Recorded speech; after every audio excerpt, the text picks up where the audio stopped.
Gaano po kayo kakumpiyansa na nasa Pilipinas pa itong si Charlie Atong at hindi makakadaan sa mga sinasabing backdoor channel?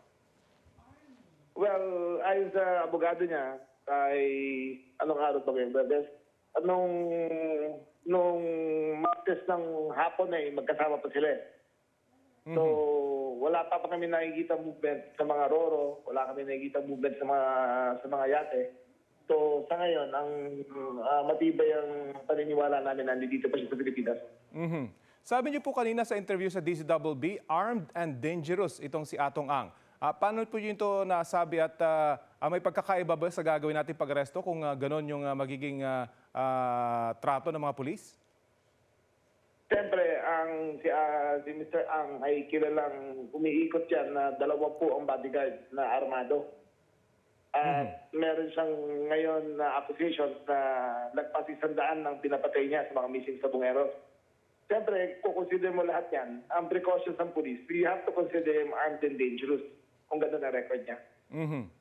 Ano pong sinabi ng abogado nitong si Atong Ang nang mailabas itong warrant? Kinukumbinsi na po ba siyang sumuko or may feelers na po ba siya para sumuko? Wala siyang sinasabing gano'n. Pero ang sinabi niya, ako daw ay irresponsible for saying that he is armed and dangerous.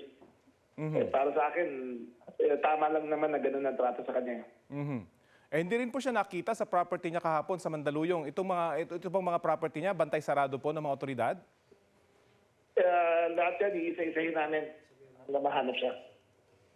Pero kung kilala ko si Mr. Ang sa pagkatao niya, may taguan na napili na yan in advance.